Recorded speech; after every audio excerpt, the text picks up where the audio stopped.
প্রাচীন গ্রিসের মহাজ্ঞানী সক্রেটিস একজন বিশ্ববিখ্যাত দার্শনিক। প্রাচীন গ্রিসের দার্শনিক, তিনি নিজে কিছু রচনা করে না গেলেও তার জ্ঞানের মূলধন গ্রহণ করে পরবর্তী 2000 বছর ধরে উপকৃত হয়েছে পশ্চিমা দর্শন, সংস্কৃতি ও সভ্যতা। ইউরোপের দেশ গ্রিসে 4 খ্রিস্টপূর্বাব্দে মতান্তরে 4 খ্রিস্টপূর্বাব্দে এই দার্শনিকের জন্ম। যদিও ইন্টারনেট ঘাঁটাঘাঁটি করে তার শৈশব সম্পর্কে তেমন কোনো তথ্য মেলেনি, তবে ব্যক্তিগত কিছু তথ্য অবশ্যই মিলেছে। বাবা সফ্রোনিসকাস, যিনি ছিলেন একজন স্থপতি, রাজমিস্ত্রি, অন্যমতে ভাস্কর। মা ফাইনারেত ছিলেন একজন ধাত্রী। অ্যালোপেস নামক অঞ্চলে বেড়ে ওঠেন সক্রেটিস। তখনকার দিনে অ্যাথেন্সের নিয়ম ছিল 18 বছর বয়স হলে যে কোনো তরুণকে রাজনৈতিক দায়িত্ব পালন করতে হতো। সে সময় তাদের বাধ্যতামূলক মিলিটারিতে যোগ দিতে হতো। অন্যদিকে মিলিটারি বিষয়ক বিভিন্ন দিক নির্ধারণ এবং বিচার বিভাগ পরিচালনার জন্য যে অ্যাসেম্বলি ছিল তাতেও যোগ দিতে হতো। এসব কাজে কোনো আপত্তি ছিল না সক্রেটিসের। তখনকার অ্যাথেন্স সমাজে নারীর সৌন্দর্যের চেয়ে পুরুষের সৌন্দর্য নিয়ে চর্চা হতো।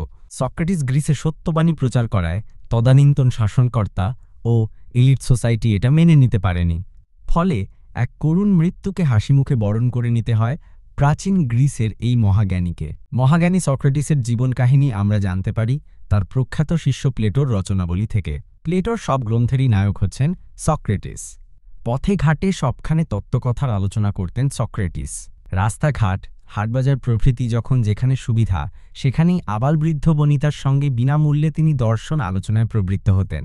সরলতা এবং জ্ঞানের প্রতি ভালোবাসা তাকে অ্যাথেন্সের তরুণদের কাছে প্রিয় করে তোলে, আর এই জনপ্রিয়তাই কাল হয়ে দাঁড়ায় সক্রেটিসের। তখনকার দিনের প্রচলিত ধর্ম এবং রাষ্ট্রীয় নীতি সম্পর্কে তরুণদের মনে সন্দেহের সৃষ্টি করায় আতঙ্কিত হয়ে পড়েন তৎকালীন অ্যাথেন্সের নীতি নির্ধারকরা। অ্যাথেন্স সরকার সক্রেটিসকে তরুণদের বিপথগামী করার অভিযোগে অভিযুক্ত করে। তখনকার দিনের আইন অনুসারে সক্রেটিসের বিরুদ্ধে অভিযোগের যৌক্তিকতা সম্পূর্ণ অস্বীকার করা যায় না। সক্রেটিসকে ক্ষমা প্রার্থনা করতে বলা হয়, অন্যথায় হেমলক পান করে মৃত্যুবরণ করতে হবে। কিন্তু সক্রেটিস ছিলেন সম্পূর্ণ মুক্ত চিন্তাশীল, কোনো কিছুকেই তিনি স্বতঃসিদ্ধ বলে মেনে নেননি। সব কিছুর মহত্ব, গুরুত্ব ও পবিত্রতা সম্বন্ধে তিনি প্রশ্ন করেছেন, সব কিছুকেই বিচার করতে চেয়েছেন। যে গণতন্ত্রের জন্য এথেন্সের সংগ্রাম, সেই গণতন্ত্রের নানা দিক সম্বন্ধেও তিনি প্রশ্ন তুলেছেন। তার ফলে তিনি রাষ্ট্রের পক্ষে বিপজ্জনক ব্যক্তি হয়ে দাঁড়িয়েছিলেন।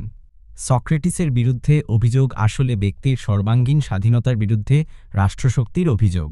সক্রেটিস তাঁর জবানবন্দিতে স্পষ্ট বলেছিলেন তিনি তার বিবেকের দ্বারা চালিত হতে চান এবং দেশের নীতি ও রীতির চেয়ে ঈশ্বরকে মানা শ্রেয় মনে করেন। সক্রেটিসের শিষ্যরা তাকে গোপনে কারাগার থেকে পালিয়ে যাওয়ার ব্যবস্থা করেন, কিন্তু ন্যায়পরায়ণ সক্রেটিস ক্ষমা প্রার্থনা কিংবা গোপনে পলায়ন কোনোটাই করতে রাজি হননি।